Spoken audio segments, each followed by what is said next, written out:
Hey mate, how you going? Brock Ashby here. In this episode of the Better with Brock podcast, we are going to be diving into undereating, and we're going to look at what it is, what leads to getting to a place where we are undereating, the consequences of undereating, and also how we can make changes in our life to do our best to prevent it from happening. Without further ado, let's jump into it. First of all, let's define what undereating is. It's chucked around in the fitness industry quite a lot, but if you're new to it, or this is the first time listening to the Better with Brock podcast, let me define it for you.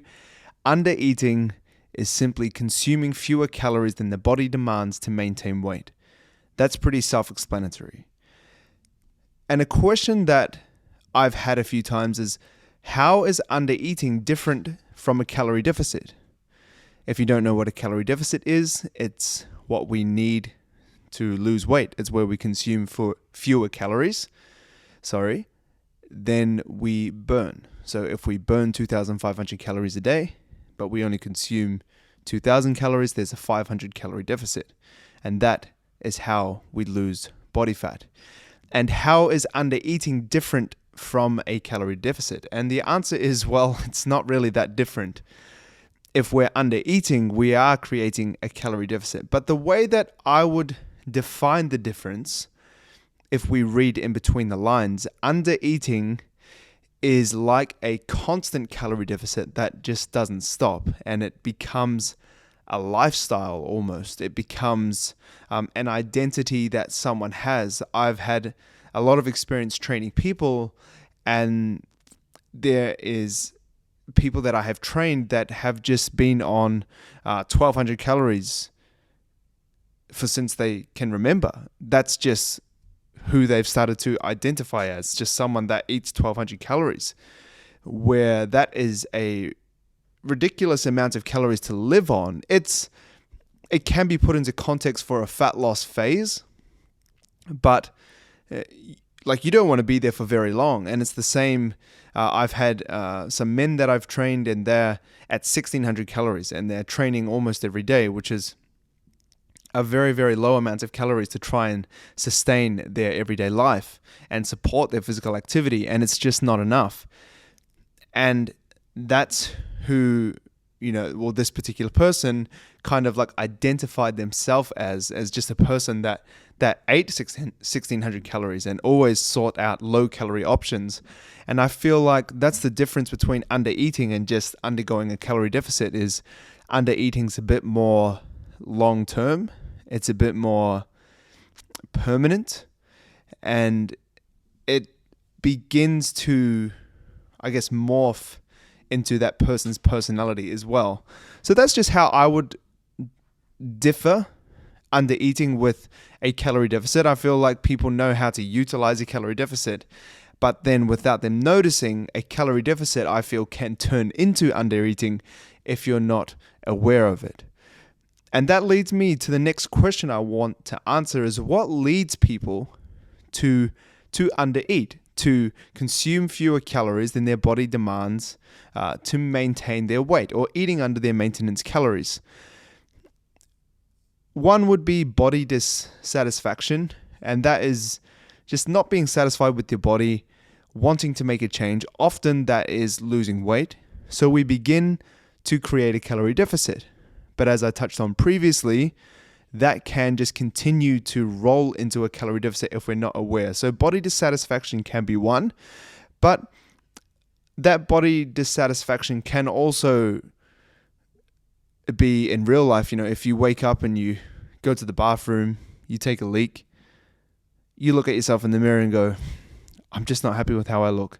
Today is the day that I make a change. And that could be a positive example of how body dissatisfaction has motivated someone into change. But it can also be quite negative, and it really depends on the person and how they're feeling that day or what their personality is. But it could also be, you wake up, you take a leak, you look in the mirror and you go, I hate the way I look. I'm going to starve myself because I'm a terrible person like this, and I need to punish myself. that's just a random example, but it could be that. So body dysfunction is just simply being unhappy with your body. That can drive people to make a positive change, and it can also kind of send them on a downward spiral. It just really depends on the trajectory that you choose. Another thing that leads to undereating is a desire to make body composition changes. And that could be, like I said, from body dissatisfaction, but it also could be just from something else. If you are getting ready to get married, like me and my wife did, we both went under our own sort of body transformation because we wanted to look great for our wedding. We wanted to be our best physically, also because we were going to go on honeymoon and eat our body weight in main courses at the breakfast buffet. So we wanted to get ourselves into a good position where we felt great on our wedding day, but also could make the most of the celebrations around and not be like, oh, sorry, I'm not having a slice of pizza. I'm actually counting calories on my wedding day. We didn't want to do that, and if you want to do that on your wedding day, that's completely fine. That's just not my idea of a good time. So it could just be a desire to make a body composition change. You might want to get to lose weight for a sport. You might want to try and motivate family members that you live with to make positive changes and lead by example. These are just other examples. Lack of nutritional knowledge can also lead you there. And I fell for this when I was younger, when I was full of passion, when I was full of drive and motivation to be a bodybuilder, like I saw in the fitness magazines and read on simplyshredded.com and the blog forums. I was just so committed. I would do anything. And what I was doing at the time was cardio sessions and weight sessions on the same day, whilst also counting my calories, eating 1,500 calories a day and going low carbs. I was just putting everything that I read from the fitness magazines and the blog posts into a blender and just drinking everything that I absorbed. So I was doing everything that I thought was right. Some was questionable knowledge, some was okay knowledge, but I didn't know the context that the information had to be in, and I just did everything at once.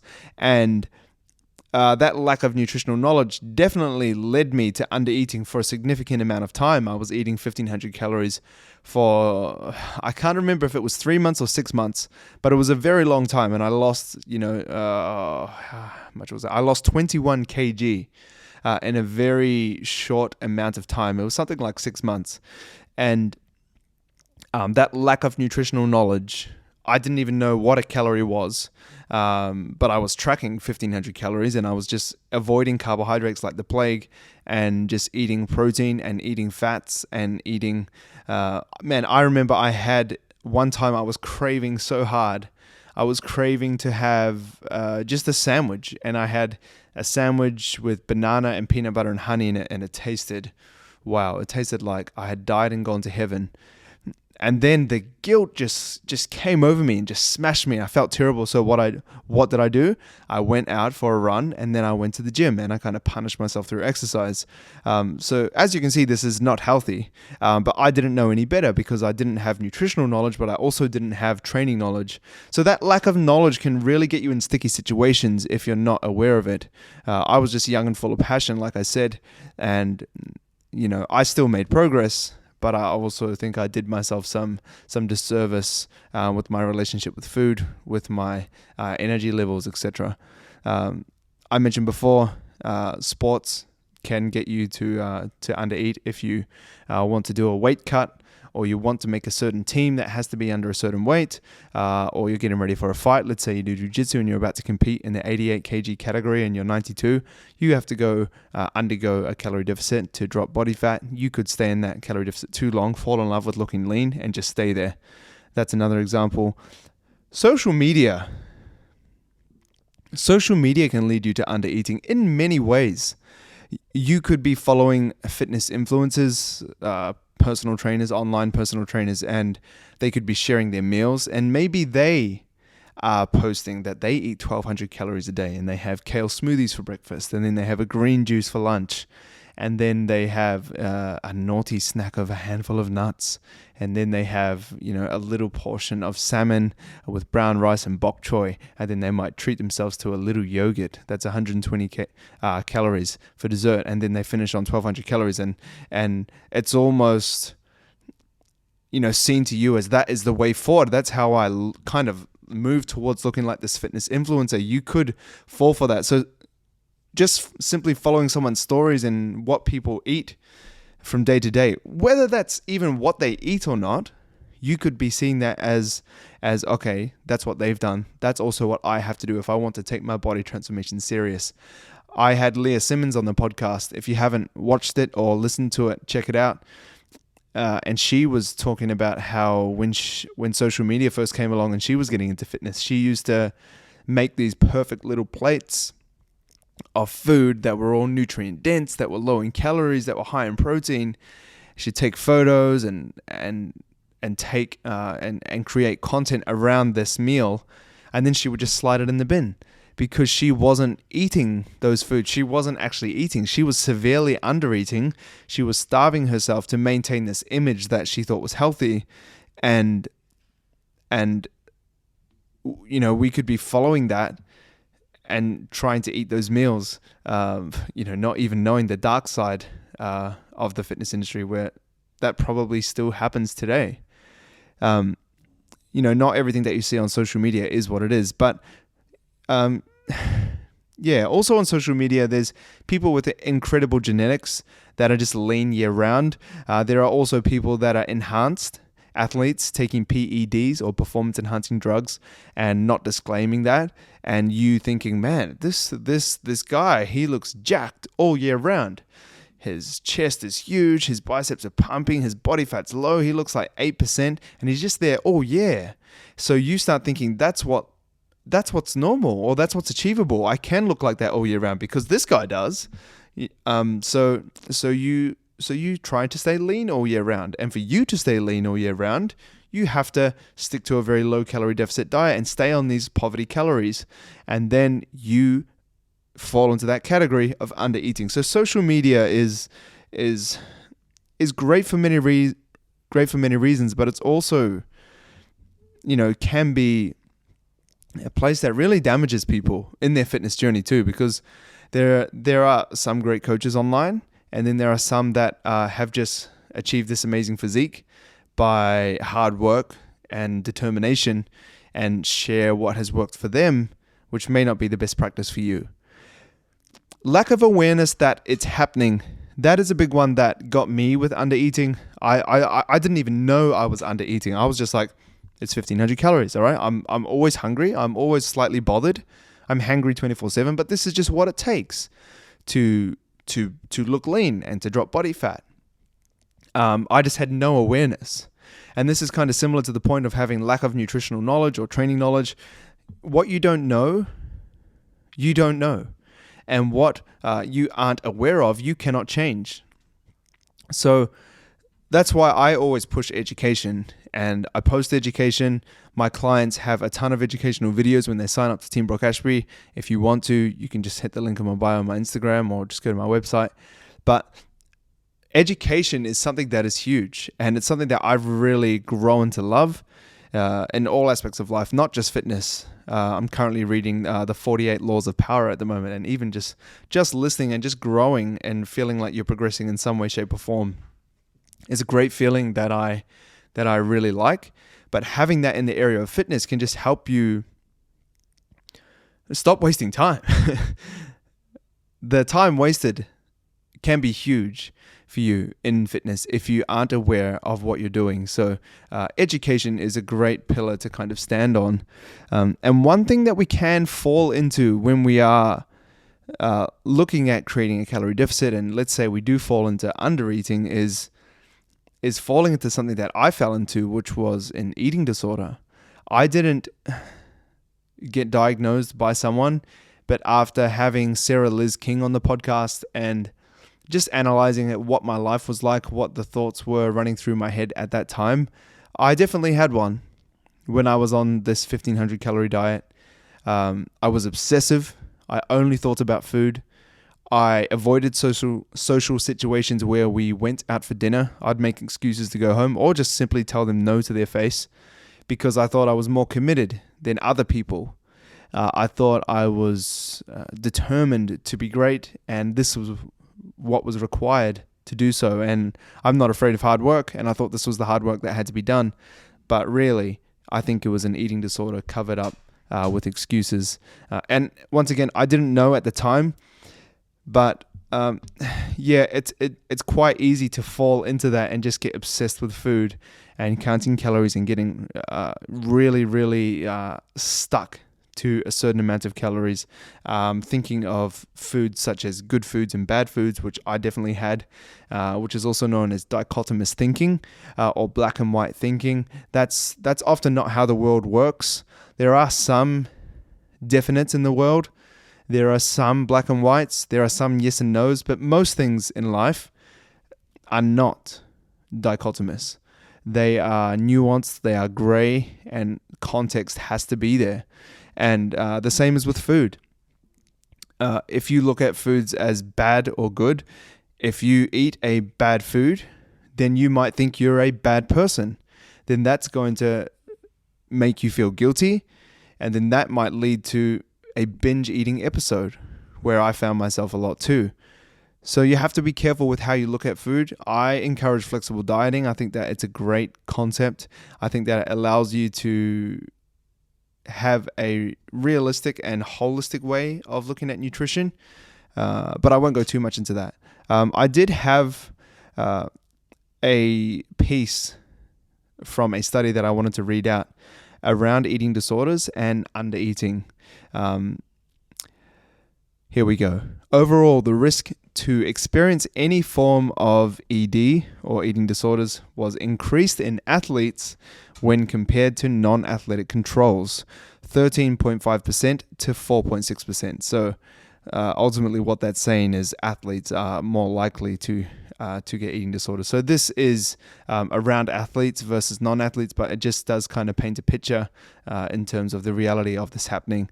And we could also potentially call ourselves athletes if we're consistently training in the gym. I think that would help us fall into this category to relate to the study even more so. Particularly athletes engaging in aesthetic, leanness-focused, or weight-sensitive sports were at a higher risk to develop disordered eating patterns than athletes from sports where body weight or shape is secondary, e.g. ball sports. This was also shown in a study conducted by Torstvedt et al., which reported a higher prevalence of EDs in female athletes from leanness-focused sports, 46.7%, in comparison to athletes from non-leanness-focused sports, 19.8%. In male athletes, roughly 25% of athletes from aesthetic, leanness-focused, or weight-sensitive sports showed disordered dietary patterns. So that kind of shows a slight bias towards females falling at the mercy of eating disorders a little bit more. But I think the takeaway from this piece from the study, which I'll link in the description, is that if we are focused on how lean we are, and we're focused on how we look, our aesthetics, we can be a bit more at risk of EDs, and we have to be, aware that we are kind of playing with fire when we're counting calories, when we're counting macros, when we are, tracking our weight weekly, daily, bi-weekly, monthly, whatever rhythm you're falling into. Data is great. Especially as a personal trainer, I need that data to make changes for my clients to enhance their body composition or switch goals. All right, we're lean enough. Let's start building. Or, all right, we need to pull back the calories. Our body fat's getting a bit too high out of your comfort zone. We need to get a bit lower. I like it as a coach, but you as an individual, and this is where you have to decide or learn along your journey, where you have to kind of decide how far you take it. Are you going to track calories every single day, or are you just going to track protein? Are you going to count the number of meals that you have instead of tracking calories? Like, are you just going to say, okay, I'm going to wake up and have 4 meals instead of 5 meals today, and let's just track that, because when I get too obsessed over calories and macros, I can't stop thinking about it, and then I fall into bad habits where I previously had an ED. That might be you. Or some clients of mine, they like to upload their weight monthly or bi-weekly. I prefer it weekly.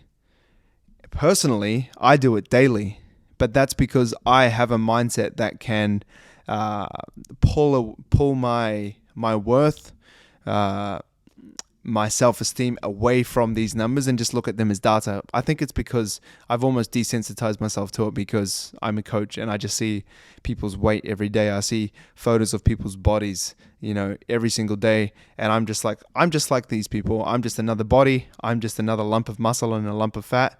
I'm just, more weight or less weight. I can really look at it like that. I don't think, oh man, I've gained 2 kg. I'm less of a person. I'm not worthy. And having self-doubt everywhere. I don't fall into that, and that doesn't mean I'm superior. That just means that my brain works different, or I've trained myself around it in some way that I haven't been aware of. Some people really struggle with that, and I empathize with you if that is you. And I want to say to you that you don't have to weigh yourself every day or every week, every month, if you don't want to. If you don't even want to weigh yourself at all, that's completely fine. Maybe you can handle taking photos.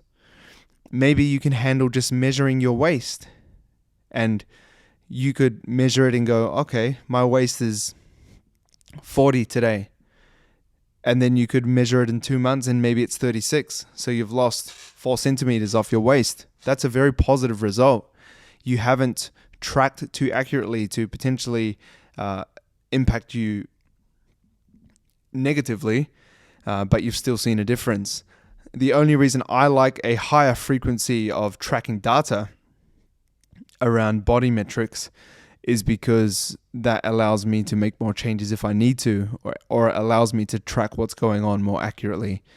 Because if one of my clients is uploading weight once a month and we work together for a year, that's 12 pieces of data that I get. If I work for that for another client for a year and they upload their photos and their weight every week, that's 52 points of data. So I can make more changes on the fly. If their calories and macros aren't responding, I can change them quickly instead of waiting for 3 more weeks while their calories and macros haven't turned out like I thought they would have.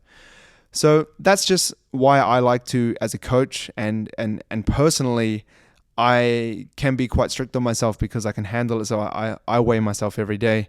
I film myself most days to make content, so I'm very aware of what my body's doing. And I don't mind that. But some people do. What are the consequences of undereating? Well, there is a few. The first one is metabolic adaptation. If you're unaware of that term, what metabolic adaptation is your body's response to the amount of calories that you're consuming versus how many you're burning. And that can be positive and that can be negative. For example, if you are constantly, in this context of the podcast, which is around undereating, if we're constantly undereating or we're in a calorie deficit for so long, our body is going to stop burning the amount of calories that it usually did because it's not receiving the same amount of calories. So if we get practical and start looking at numbers, if your maintenance calories is 2,500 and you're consuming 2,000 every day, you're going to have that calorie deficit of 500 calories and you're going to have that discrepancy there. But if you continue to stay at 2,000 calories, your body's not going to stay burning 2,500 calories every day. It's going to start slow down processes so that the amount of calories that you burn per day become a bit closer to what you're receiving. Because if we look at it from a historical point of view and an evolutionary perspective, if we were just to continue to burn calories that we didn't have and eat into our body fat, we would die, or we would become very weak and fragile, where a hungry grizzly bear would just come and lap us up and we would be their breakfast. So it's not in our best interest to continue to burn energy that we don't have.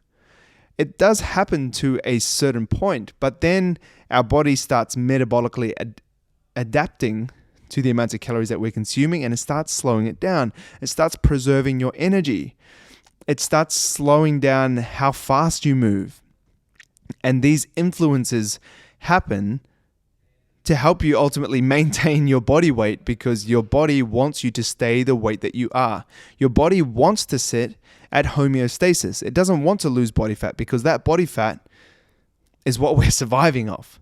And now we live in an environment where we have an abundance of food around us. So starving to death, starving to death for most people is not a realistic outcome of the day. I understand that in certain aspects of the world, food is still very hard to come by. But for most of us, especially listening to this podcast, we probably won't starve to death. And we still need to be aware of how many calories we're consuming versus how much we're burning. Because if we just continue to undereat, our body's going to stop giving us that energy, and it's going to start slowing down things. So with metabolic adaptation, that's what leads to a fat loss plateau. If you come back to that example, all right, you're eating 2,000 calories, but you're burning 2,500. That 2,500 is slowly going to come down. We're going to start wanting to move less, potentially train a little bit less intensely. You might use your hands a bit less. You might want to sit down more often. And most of this is subconscious, but it does happen in really, really extreme examples. And I talked about this in the previous podcast. Some bodybuilding competitive athletes actually, because they were in such an extreme calorie deficit, metabolic adaptation was real.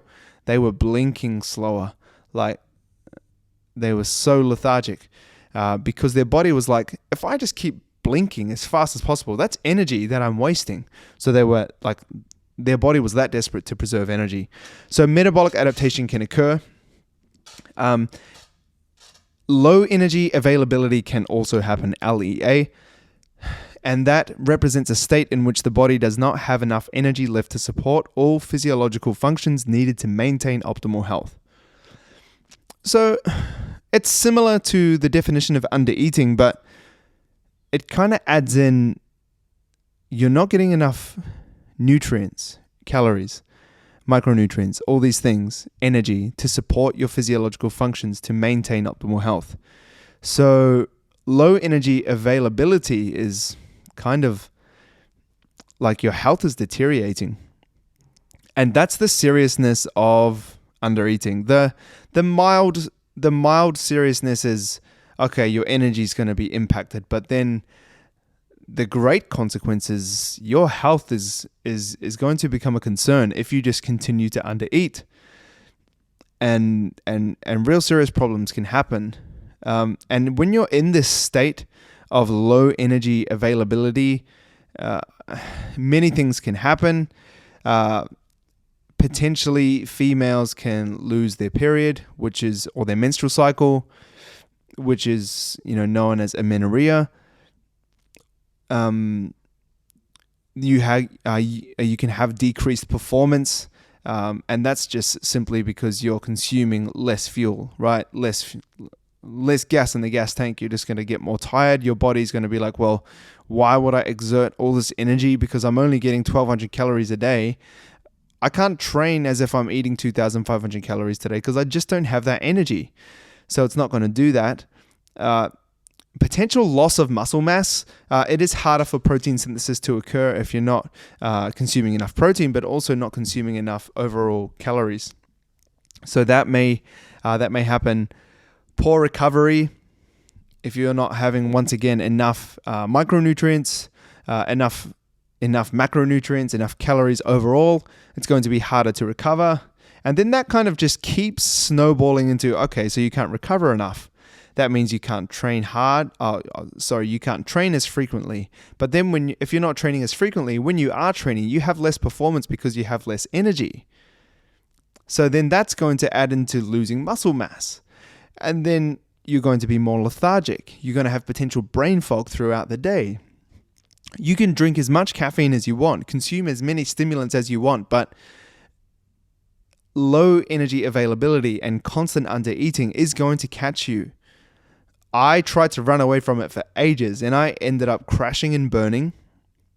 I experienced some of the darkest thoughts and hardest times of my life when I was undereating, and that isn't the only thing that was happening. Okay, I obviously had things going on in my life. I was changing careers. I had just broken up with the band that I was singing in and trying to organize what I was actually doing with my life. So that was a big concern of my life. So it was like very big, and I was taking my life very seriously. I thought I was destined for greatness, and I was like, what am I even doing with my life now that the band's broken up? Do I keep trying to sing? Do I become a fitness guy, a personal trainer? Do I do a course? Do I move back to Christchurch because I just moved to Auckland and I live in this shitty house and there's cockroaches everywhere and I'm like unhappy? So I had this big breakdown, right? But now that I come to think of it, this pivotal time of my life, I was also starving myself. This was when I was at the 1500 calorie mark. I was that guy. I was constantly under eating. I was obsessing over food. I was always hungry. I was training I was eating one meal a day sometimes. I would not eat all day, train at 3 or 4 p.m. and then eat after that. So I hadn't it was just a rough time, and I think undereating didn't help. And I think another consequence of undereating is lack of aggression. And that isn't like, hey man, you want to fight? No, I'm undereating. I'm not aggressive. It's like determination. It's ticking off goals. It's making something of yourself, having aggression. Or ambition could be another word, or drive. Sometimes you meet people and you're like, this person wants to go somewhere. This person is fulfilled. And I feel like when you're under eating, you just don't have enough energy to do that and have that drive. Sometimes you can override it with just pure mental determination. I think I sat in that category when I was first in that point, but as I just shared, I did break down at the end of that, and I feel like that's when it got to me. I just didn't have the energy to deal with things physically, mentally, emotionally, spiritually. It was just a bit of a weird time in my life. I think that undereating didn't help. Now, the question to close off this podcast is, how do you prevent metabolic adaptation? How do you prevent undereating? How do you prevent low energy availability? All of these things that I have been talking about. The first thing that I'm going to say is get in, get out. That's how we prevent undereating from happening if our goal is fat loss. And we only want to have a fat loss phase, not the beginning of an undereating progression in your life or regression, if we want to be a bit honest, because it's not going to be the best for you long term. But also, this can stop you from it kind of rolling over into an eating disorder. Potentially, we need to get in and get out. And I'm referring to the calorie deficit here. And I say this with clients a lot. We're either cutting, we're in a calorie deficit, and we're getting lean, or we're not. All right? And the more serious we do this fat loss phase, the better it's going to be, because it's going to be more effective. But also, you're going to be in a calorie deficit less. You're going to be under eating for a shorter amount of time. That's what we want, right? You want to get back to maintenance calories, or even better, being in a calorie surplus and stuffing your face with food. That's amazing. We need to get in and get out. A calorie deficit should not be a lifestyle. This is what, frankly, pisses me off about the fitness industry. There's a lot of personal trainers that almost idolize the calorie deficit and having low calorie foods all the time and doing all these swaps. And I understand that most of the population is overweight and needs help with fat loss. So I do empathize with that. And I do understand that there are changes that we need to make as a whole, as a general population. We are mostly overweight and we need to make changes. But I think sometimes it doesn't help that all the personal trainers are just kind of glorifying these low calorie foods, and we should all be like striving to lose weight and kind of live in this calorie deficit. That's not what we need to do. And I definitely don't subscribe to this idea. And that's why I post myself eating 3 burgers, chicken nuggets, and chips. Not because it's a cheat meal, bruh, but because that's what I like to eat, and that's what I eat on a daily basis. And I'm not trying to rub it in that I can have a 6-pack and be muscular but still eat burgers. That's not the point. I'm trying to say, hey man, I eat like a regular dude, but I train hard. I implement certain principles that help me win the day. Trying to get enough sleep, trying to get enough steps, applying progressive overload in the gym, following a personalized workout program, or just a workout program in general. Training with good form, making sure I'm hitting a high protein diet, making sure I'm hitting my calories every day. These are things that I've put in place to achieve what I am and do what I do. But we don't need to live in a calorie deficit. I haven't been in a calorie deficit for a long time. I think the last time I was in Christmas, and that was unintentional. I got gastro. I got sick, and I lost around 4 to 5 kilos, and I looked really lean for Christmas, which was great, I guess, but, for the beach pics. But, other than that, I've been at maintenance, and you know what? I feel amazing. I've been, at the moment, doing well in jiu-jitsu. If I was dieting, I'd find that very hard to push when I'm getting strangled out by other dudes. My training's great. I've been very strong lately, leading up to today, and where I'm doing a strength program. I'm pushing some impressive numbers for me, and I couldn't do that in a calorie deficit.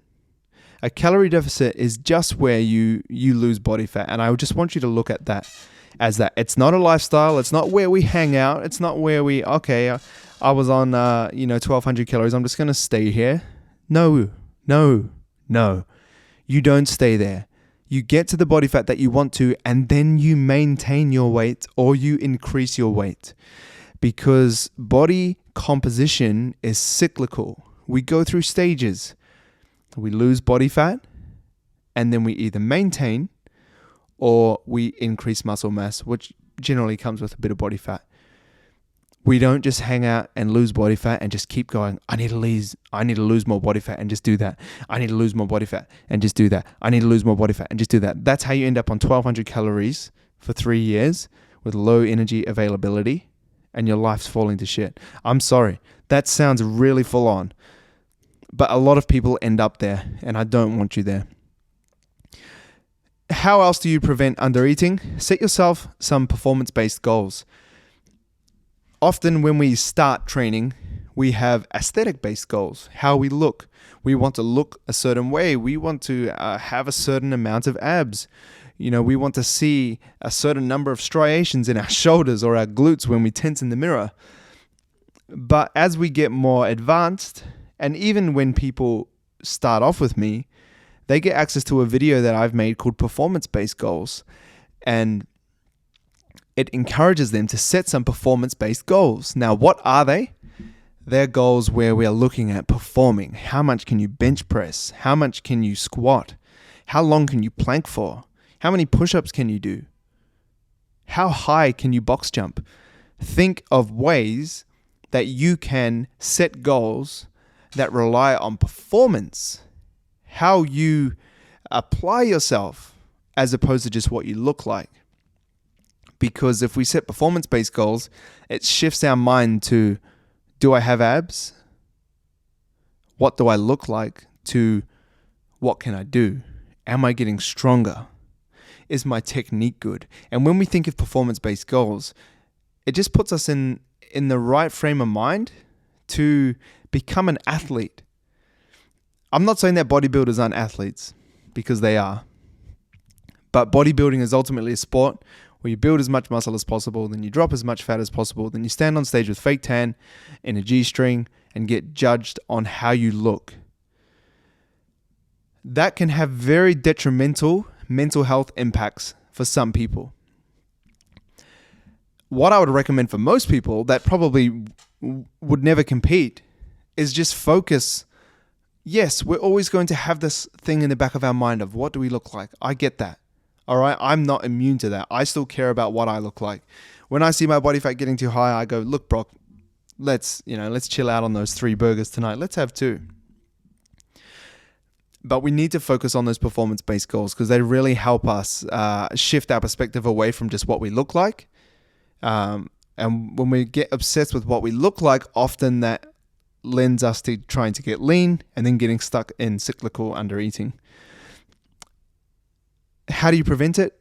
You could also get a coach. I'm not trying to push my services here, although I am an online personal trainer that gives consistent advice to my clients when they may fall into the trap of consistent undereating and may not want to bump up their calories. I have to have the hard conversation with, hey, you came to me on 1,200 calories, not losing weight. Here's the solution. It's more calories. I know that's going to be hard. I know you may feel like your weight isn't going down.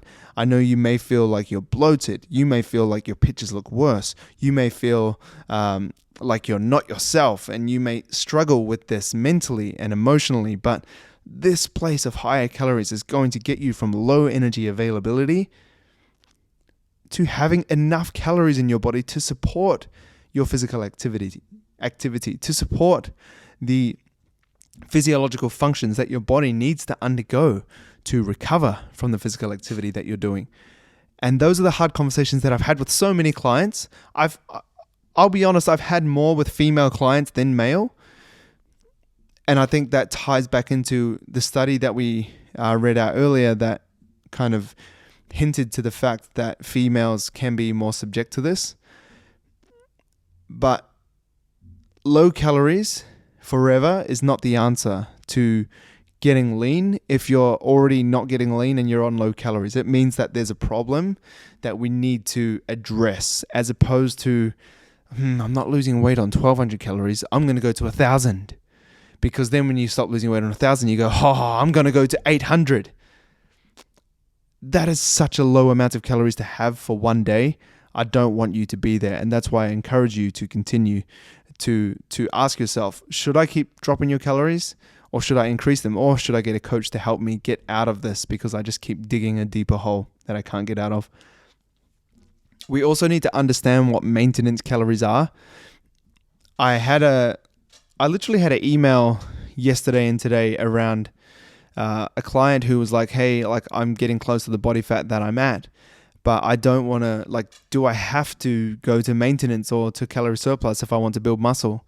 Why can't I just increase my protein and go from there? Number one, that's not how it works, unfortunately. But number two, maintenance is maintenance. It's what the word suggests. We maintain. We don't increase weight. If you are going from a calorie deficit to your maintenance calories and you gain weight, I'm sorry, but you've gone too far with your calories. And that's often what people do. They increase the amount of calories that they have by too much, and they go out of their calorie deficit straight to a surplus, and then they start gaining weight, and then they put on weight and they go, I don't like this maintenance deal.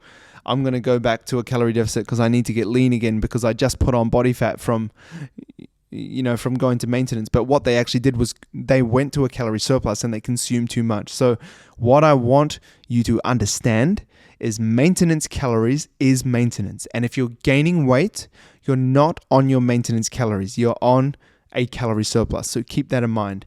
That can definitely help you in times of, this chair is really squeaky. Not a good podcast chair. Anyway, moving forward, check it out. Can you hear that? Anyway, understand that maintenance is maintenance. And if you are gaining weight, you're eating too much. Increase your knowledge. That's how you prevent undereating also. Like I touched on earlier in the podcast, increase your knowledge. Undereating, a calorie deficit should only be for a certain time frame for you to get lean. Once you've achieved that body fat, you need to get out. You need to at minimum, get to maintenance and just sit there. Just sit there. Enjoy that extra 200, 300, 400, 500 calories that you have deserved. you've been on this calorie deficit for a while, just, mate, enjoy that extra sandwich that you can have, that extra bowl of muesli and granola and milk. Enjoy it. Just make the most of it. But increase your knowledge. The more you learn, the more you can begin to navigate this fat loss, muscle building, body transformation area, right? I study it every day. So I'm going to be light years ahead of where you're at potentially if you're not a coach already, or if you're not into the space of fitness. And it does take a while, but once you start understanding principles of the calorie deficit, of the calorie surplus, of what true maintenance is, of what your maintenance calories are made up of, your TDEE, your B, it's your BMR, it's your NEAT levels, your EAT levels, your thermic effect of food, all these things. Once you start to understand it, it begins to make more sense, and then you can actually make better changes to your life to get the results that you want. So increasing your knowledge can definitely help you prevent that. I want to close this podcast just with a quote because I like quotes. And I feel like they like every time I hear a good quote, I'm just like, man, that's a good quote, and I like it. And I have a list on my laptop, and that also syncs up with my phone, of quotes that I read, and I just like to read them every now and then. Here's a great one. You ready? You need to experience pain to understand what it feels like to be pain-free. And it might be quite a somber note to end the podcast on, but I think it's encouraging because we all go through pain and we all have hard points in our life, whether that's in relationships, whether that's in our career, whether that's in our fitness journey, when things get hard. But it's similar to the quote of there's no good without the bad. There's no pain-free without the pain. There's no happiness without sadness. And I like this quote because it helps you realize that when things get tough, it's just part of it. And, life isn't about avoiding hard times, but it's about going through them and conquering them and seeing what you can turn them into. I'm a big fan of that, and I think I'm a walking, living example of that. And I hope that quote helps you. I'm going to wrap up the podcast there. If you do have a spare couple of minutes or even 10 seconds, I'd love it if you could rate the podcast 5 stars. I'm not sure if you can leave a comment or not, but it helps out the podcast. If you're not already subscribed on YouTube, you can subscribe to the channel, the Better with Brock podcast. I moved it over from my fitness channel and I created its own podcast YouTube channel because people that watch YouTube podcasts are different to people that watch my YouTube content. So that has a very low subscriber amount. So if you could subscribe to the Better with Brock podcast YouTube channel, that would be awesome. If you could leave a review, that would be great. If you want any topics on the podcast that you want me to talk about, you can email them to me at team@teambrockashby.com. That's team@teambrockashby.com. Or you can comment on YouTube. That's it from me. If you want any online personal training programs, teambrockashby.com is where you can find them. See ya.